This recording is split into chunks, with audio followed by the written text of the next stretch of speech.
Aceh Explore menampilkan halaqah dari Masjid Raya Baitur Rahman Banda Aceh. Subscribe, komen, like, dan share. Assalamualaikum warahmatullahi wabarakatuh. Alhamdulillahilladzi dharaba lana mathalal hayatid dunya kama in anzalahu minas sama' فاختلط به نبات الأرض فأصبح حشيما تزروه الرياح وكان الله على كل شيء مقتدرا والصلاة والسلام على النبي المصطفى وعلى آله وصحبه أهل الصدق والوفاء ومن تبعهم بإحسان إلى يوم الدين وبعد فأوصيني وإياكم جميعا بتقوى الله اتقوا الله حق تقاته ولا تموتن إلا وأنتم مسلمون. Hadirin hadirat sidang jamaah salat maghrib yang dimuliakan Allah, alhamdulillah atas nikmat rahmat karunia Allah, kita masih diberi kesempatan untuk menjalani kehidupan ini dalam kondisi yang sehat, baik secara fisik maupun mental. Mudah-mudahan nikmat besar ini senantiasa kita gunakan untuk hal-hal yang Allah ridhoi, dan jangan sampai kita gunakan untuk hal-hal yang Allah murka. Dan inilah cara yang benar dalam mensyukuri nikmat. Allah menjanjikan tambahan nikmat bagi mereka-mereka yang bersyukur. Di sisi lain Allah mengancam dengan azab yang sangat keras bagi mereka-mereka yang kufur. Kalau azab itu tidak sejak di dunia, yang pasti nanti di akhirat sebagai hari pembalasan. Para pendengar Radio Baitur Rahman, RRI, radio-radio swasta lainnya yang menyiarkan secara langsung halaqah maghrib dari Masjid Raya, rahimani wa rahimakumullahu jami'an.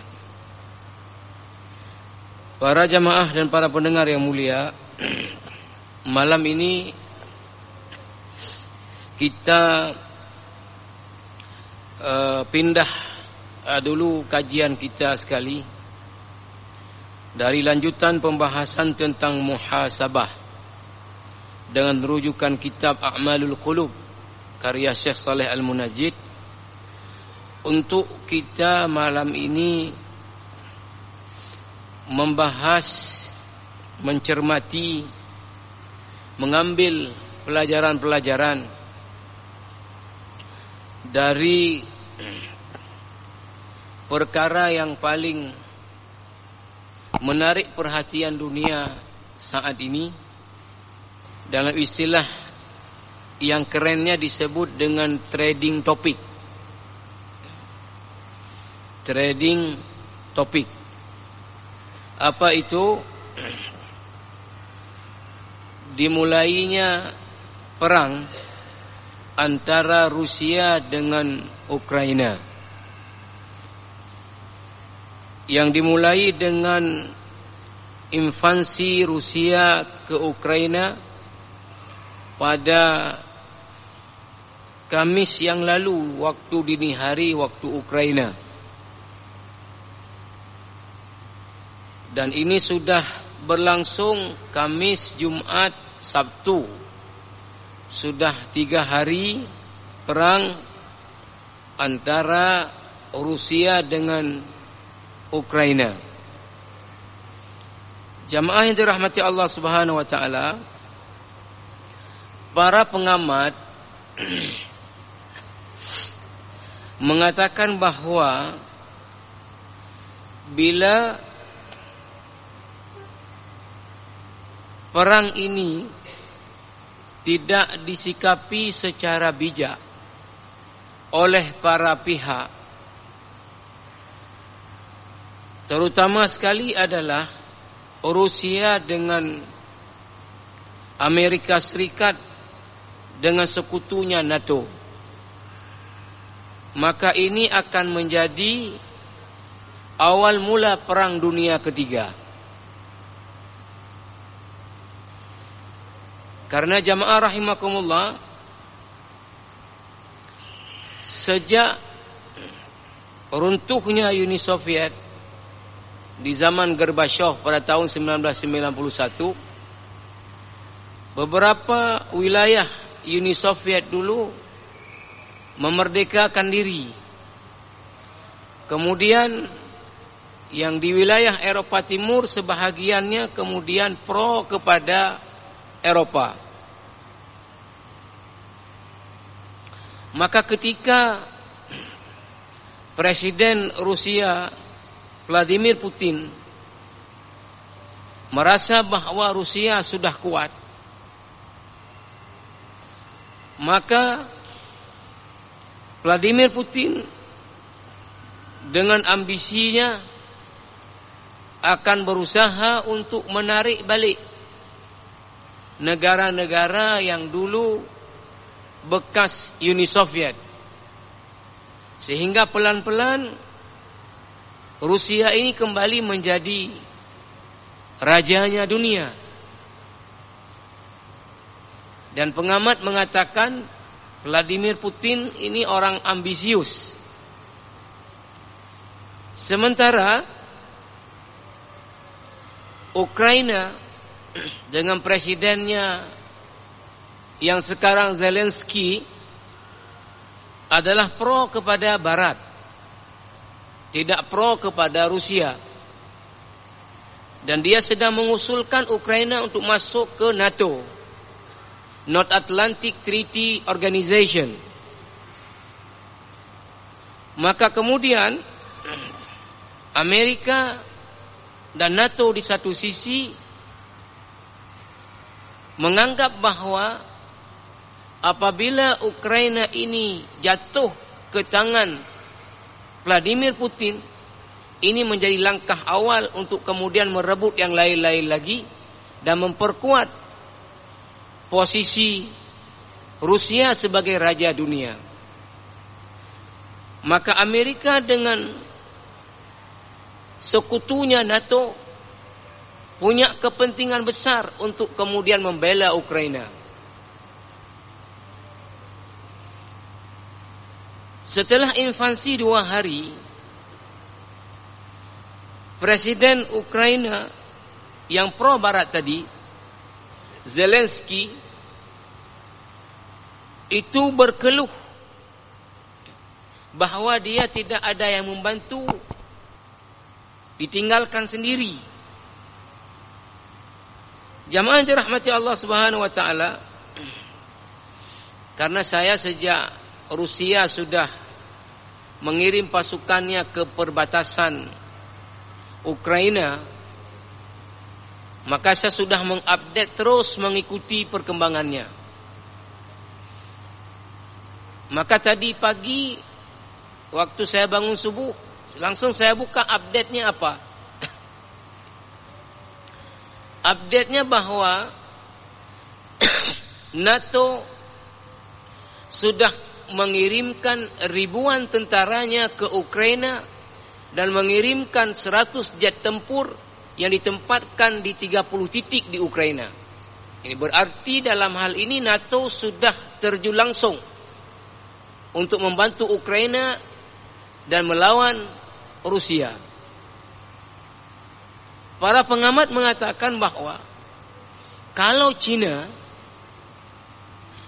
yang satu aliran dengan Rusia komunis masuk di dalam perang ini membantu Rusia, ini sudah Perang Dunia Ketiga dimulai.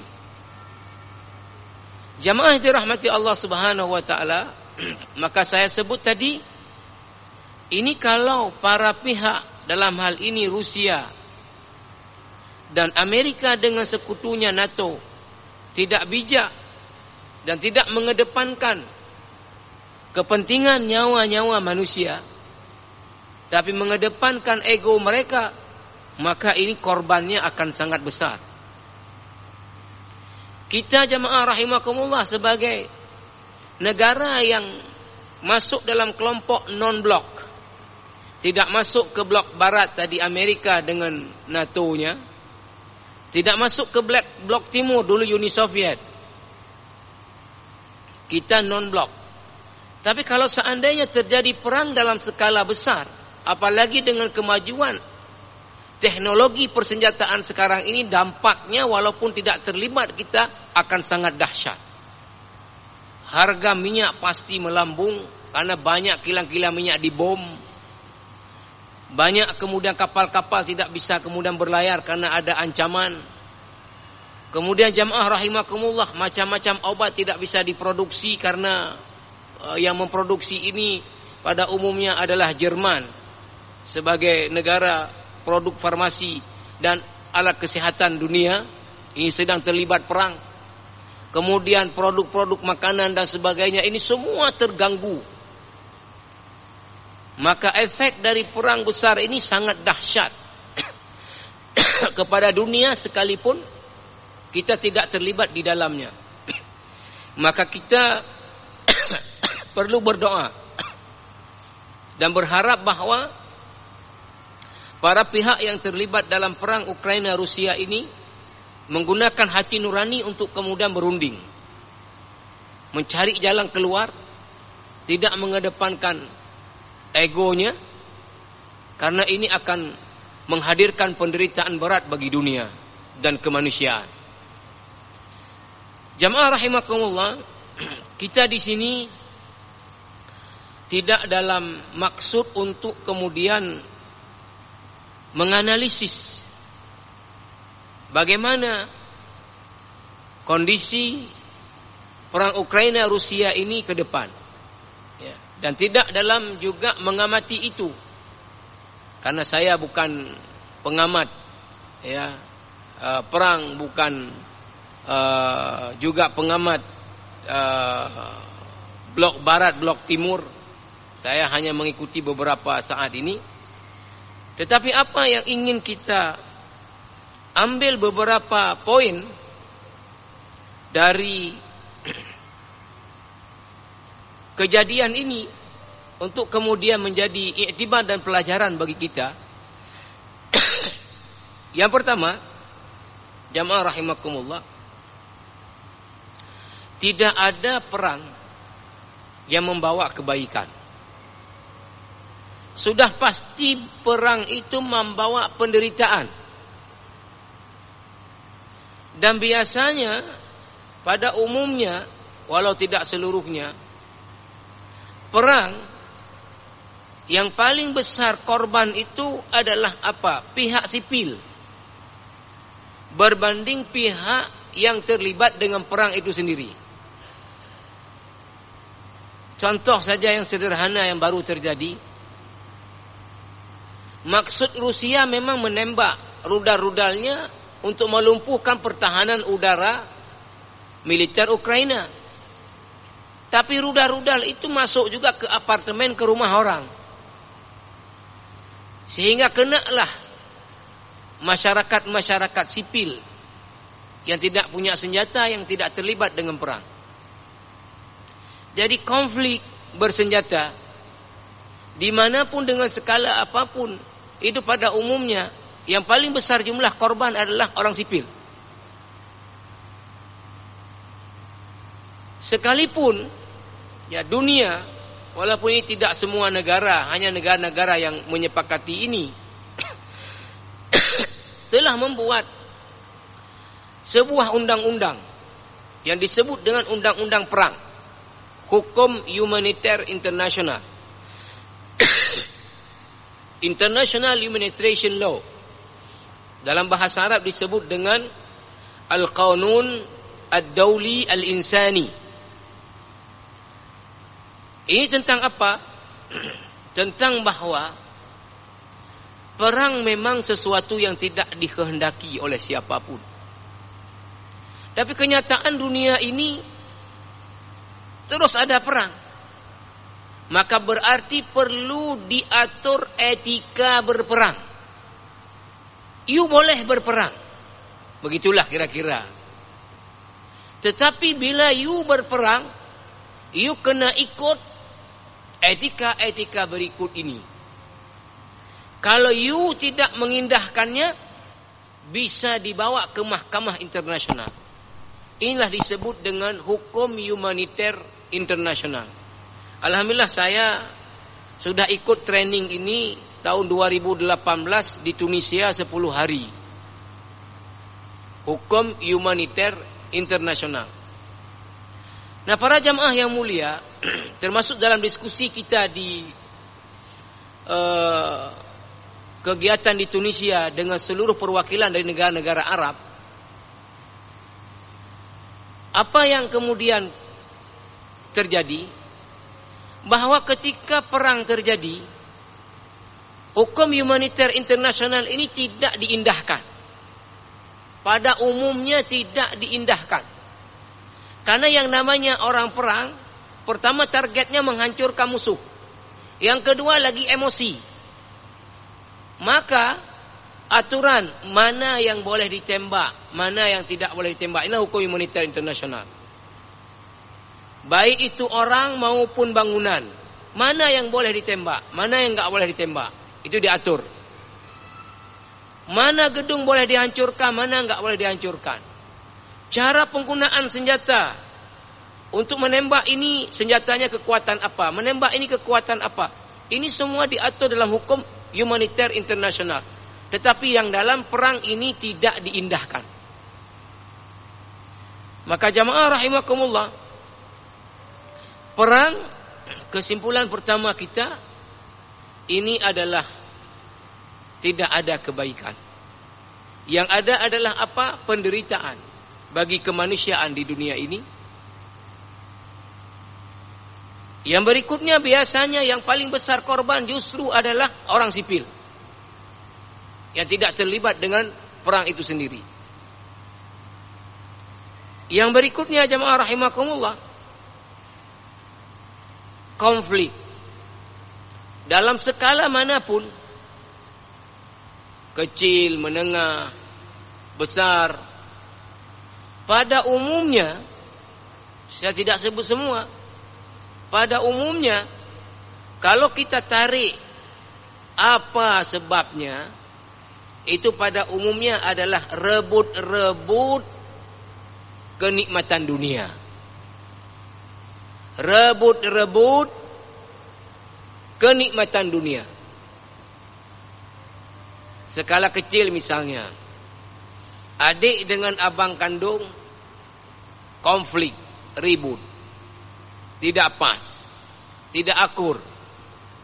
Apa masalahnya? Ketika dicari akar masalahnya, rebut dunia. Apa? Ribut di pembagian harta warisan. Kecil misalnya kepala desa, enggak pas dengan aparatur kampung, konflik. Cari akar masalahnya apa? Rebut-rebut dunia, anggaran desa. Enggak apa sama bagi tumpuk.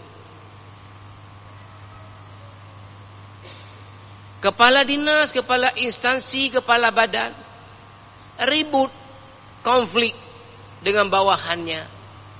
Cari-cari apa akar masalahnya adalah rebut-rebut dunia. Si kontraktor A dengan si kontraktor B konflik. Cari masalahnya apa? Rebut-rebut proyek. Bahkan jamaah rahimakumullah, tidak jarang manusia ini untuk merebut dunia, kenikmatannya yang hanya sesaat, yang tingkat kemampuan dia menikmati itu juga terbatas, sampai tidak segan-segan kemudian menghilangkan nyawa orang lain.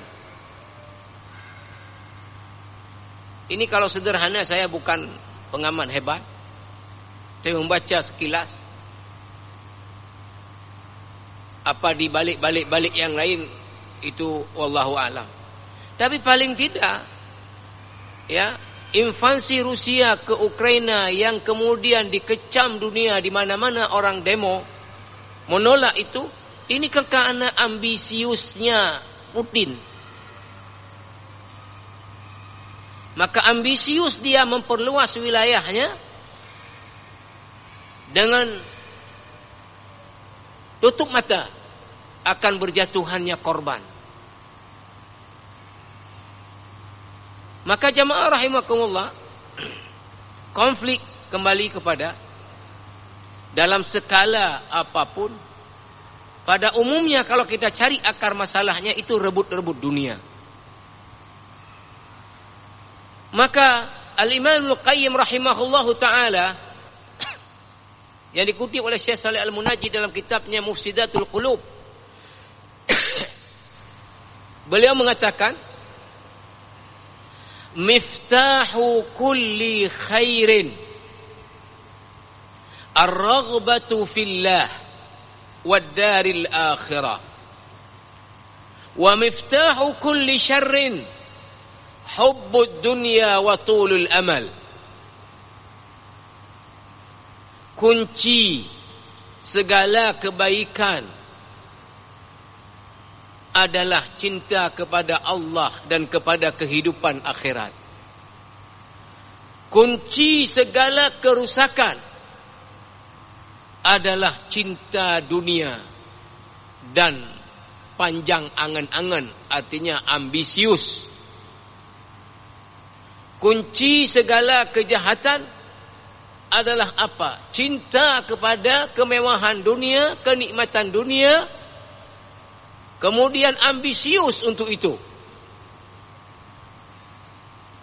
Panjang angan-angan. Bagaimana membawa Rusia ke depan pada tahun sekian adalah pemimpin dunia. Mengalahkan Amerika dengan sekutunya NATO. Ini ambisius. Jamaah yang dirahmati Allah Subhanahu wa taala, makanya Allah Subhanahu wa taala, ini kita untuk kita ini, orang-orang yang beriman, diminta oleh Allah Subhanahu wa taala, baik secara redaksi langsung dalam Al-Quran maupun redaksinya tidak langsung, agar kita ini jangan sekali-kali tertipu daya oleh kesenangan, kemewahan, kenikmatan dunia. Ya, sesungguhnya hanya sesaat saja dia kita nikmati, dan kemampuan kita menikmatinya terbatas. Setelah itu mulailah sejak mati kita menjalani kehidupan yang selama-lamanya tidak ada akhirnya. Dalam bentuk redaksi langsung di Al-Quran, misalnya Allah berfirman di surah Luqman ayat 33, Ya ayyuhan nasu taqu rabbakum wakhshaw yawman la yajzi walidun an waladihi wa la mauludun huwa jazin an walidihi syai'a. Hai sekalian manusia, takutlah kalian kepada Rabb kalian. Takutlah kalian kepada satu hari, di mana pada hari itu bapak tidak bisa bantu anaknya, anak tidak bisa bantu bapaknya. Inilah dia hari akhirat. Inna wa'adallahi haqq. Sesungguhnya janji Allah akan hari itu adalah perkara hak, adalah kebenaran, bukan dongeng.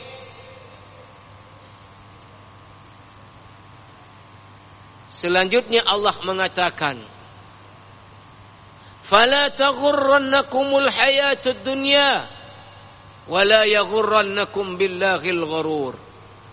Maka jangan sekali-kali, dipakai taukid dengan nun taukid as-saqilah.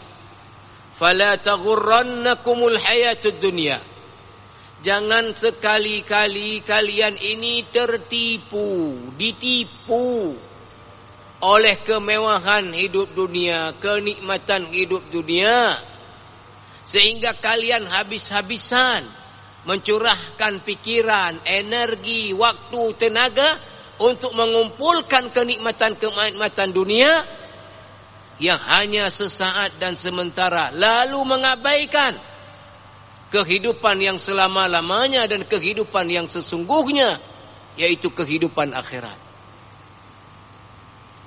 Dalam redaksi yang tidak langsung, Allah sebut di surah Al-Hadid ayat 20. Diawali dulu dengan permintaan agar kita pahami betul hakikat hidup di dunia ini dan hakikat dunia ini seperti apa. I'lamu annamal hayatud dunya la'ibun wa lahwun wa zinatun wa tafakhurun bainakum wa takathurun fil amwali wal aulad.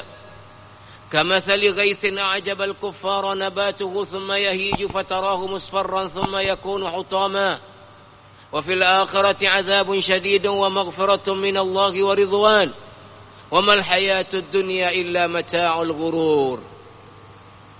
Hidup di dunia ini memang dipenuhi dengan permainan-permainan yang mengasyikkan, melalaikan. Dunia tempat orang berlomba-lomba, banyak anak, banyak harta, banyak aset, bangga dengan itu. Apa kata Allah Subhanahu wa taala? Wa mal hayatud dunya illa mata'ul ghurur. Sungguh kehidupan di dunia ini banyak sekali mata', hal-hal yang nyaman, senang, enak, menyenangkan, mengasyikkan. Ghurur, tapi menipu daya. Punya banyak duit tentu nyaman di dunia ini. Mau beli apapun bisa. Punya mobil mewah nyaman pakainya ketimbang mobil murahan. Punya jet pribadi enak pergi ke mana-mana karena enggak perlu nunggu jadual orang. Punya yacht pribadi enak, enggak perlu nunggu jadual kapal laut orang. Tetapi kenikmatan-kenikmatan ini kalau tidak pandai disikapi, dia akan ghurur, menipu daya. Apa makna menipu daya tadi? Kita habis kita curahkan pikiran kita, energi kita, waktu kita, usaha kita untuk bagaimana bisa dapat itu semua. Lalu kita lupa bahwa ada kehidupan nanti yang itu kehidupan sesungguhnya. Dunia ini sementara dia, sejenak saja, sebentar loncat sini loncat sini, habis. Maka maksudnya apa Allah? Jangan sampai kalian ditipu daya oleh kesenangan-kesenangan dunia. Di surat Al-Imran ayat 14. Setelah Allah jelaskan, Zuyyina lin-nasi hubbus syahawati minan nisa wal banin wal qanatiril muqantarati minadh dhahabi wal fiddati wal khailil musawwamati wal an'ami wal harath. Dzalika mata'ul hayatid dunya wallahu 'indahu husnul ma'ab. Allah telah hiasi, telah beri kepada manusia itu fitrah apa? Syahwat. Kalau laki-laki suka perempuan, perempuan laki-laki. Orang yang sudah berkeluarga suka kepada anak. Orang suka kepada harta dalam berbagai bentuk. Quran menjelaskan beberapa bentuk: emas, perak, kuda peliharaan, sawah ladang. Dzalika mata'ul hayatid dunya. Memang itu semua adalah mata'ul hayatid dunya, kesenangan, kenyamanan hidup di dunia. Wallahu 'indahu husnul ma'ab. Tapi ketahuilah bahwa di sisi Allah nanti di akhirat ada tempat kembali, ada kenikmatan yang jauh lebih dahsyat daripada itu semua tadi. Maka kita sebagai orang yang beriman diminta oleh Allah tadi, baik secara langsung redaksi maupun tidak langsung, janganlah kita ini ditipu oleh kenikmatan-kenikmatan dunia, kesenangan-kesenangan dunia. Akhirnya all out kita untuk dunia. Lupa kita bahwa rupanya sebentar saja di dunia. Lupa kita kemampuan kita menikmati dunia terbatas. Lupa kita bahwa setelah dunia ini itulah kehidupan yang selama-lamanya. Siapa membuat kita lupa? Itulah kesenangan-kesenangan tadi. Mobil mewah kita, aset kita, ya, keluarga kita, jabatan kita. Jamaah rahimakumullah.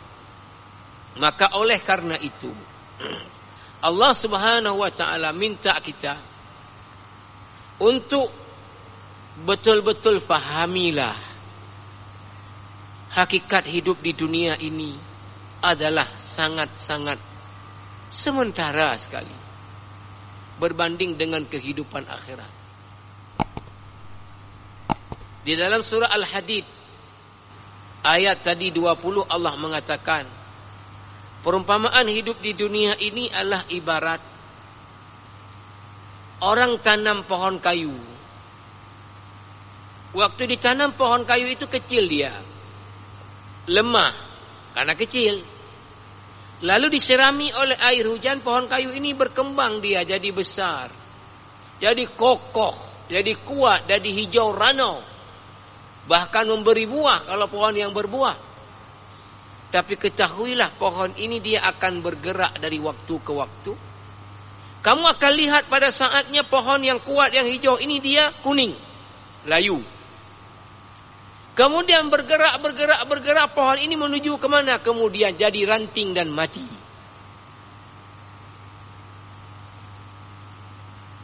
Dalam surat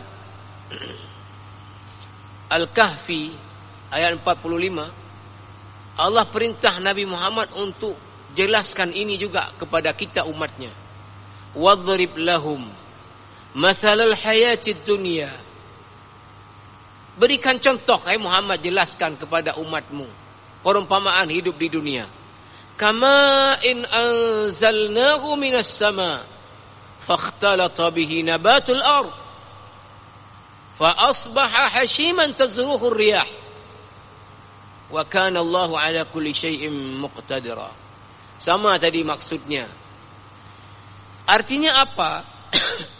Ayat-ayat ini menjelaskan bahwa paling hebat manusia ini dalam hidup di dunia kalau seluruh fasenya dia lewati. Awalnya dia waktu lahir kecil, bayi, lemah. Makan dia diberi nutrisi. Berkembang, dia jadi anak-anak. Lemah masih. Berkembang, jadilah dia pemuda. Besar, kuat, powerful. Kalau dicek seluruh organ tubuhnya itu fungsinya normal. Jantung normal, ginjal normal, paru normal, tekanan darah normal, kolesterol normal. Tapi kemudian bergerak. Apa yang terjadi? Masuklah dia masa dewasa. Setelah umur 35, perhatikan. Para atlet olahraga, pada umumnya setelah 35 gantung sepatu. Angkat sepatu, angkat tangan. Karena apa? Tidak mampu lagi bersaing dengan anak-anak muda secara fisik, walaupun di teknik dia lebih unggul. Karena fisiknya sudah turun. Maka orang setelah 40 apalagi diceklah. Tekanan darahnya udah masalah, kolesterolnya masalah, asam uratnya masalah. Fungsi jantungnya masalah, fungsi ginjalnya barangkali sudah masalah. Kemana bergerak orang ini? Bergerak. Kemudian kemana? Ke layu tua. Bergerak. Kemana kemudian? Mati. Maka Allah mengatakan dalam surah Ar-Rum, Allahul ladzi khalaqakum min dhu'fin. Allah lah yang menciptakan kalian awalnya dari lemah bayi. Summa ja'ala min ba'di dhu'fin quwwah. Kemudian setelah lemah itu Allah menjadikan kalian kuat tadi anak muda. Summa ja'ala min ba'di quwwatin dha'fan wa syaibah. Setelah kuat tadi dijadikan lagi apa? Lemah lagi, sudah turun ininya. Kemudian apa? Syaibah, menjadi tua, kakek-kakek. Belum pernah ada di dunia, ya, satu orang umur 60 mengumumkan lagi ikut Piala Dunia dengan anak muda. Tidak ada umur orang 50 tahun ikut lari dengan anak muda. Lari cepat 100 meter. Enggak ada orang yang sudah turun ininya usianya bisa balik lagi. Enggak ada obat. Semua penyakit kata Rasulullah ada obatnya. Yang enggak ada apa? Penyakit tua. Yang enggak ada obat apa? Penyakit mati. Ini kalau seluruh fasenya diikuti. Tapi dalam surat Yunus ayat 23 Allah memberi gambaran lain, bahwa ada kalanya tidak semua orang mengikuti semua fase ini. Ada orang sedang muda, kemudian dia di tengah fisik yang prima, semua organnya dia kuat, kecelakaan, tabrakan, mati. Ada orang yang tengah naik daun, tiba-tiba kemudian kena penyakit kanker, tidak lama mati. Bahkan kalau kaitan dengan COVID ini, ada orang ya selama ini tidak sakit apa-apa, sehat, kemudian kena COVID sebentar, kemudian drop mati. Allah mengatakan dalam surat Yunus ayat 23, innama mathalul hayatid dunya kama'in anzalnahu minas sama' fakhtalata bihi nabatul ard mimma ya'kulun nasu wal an'amu hatta idza akhadhatil ardu dhukhrufaha wa zayyanat wa dhanna ahluha annahum qadiruna 'alayha ataha amruna lailan aw naharan.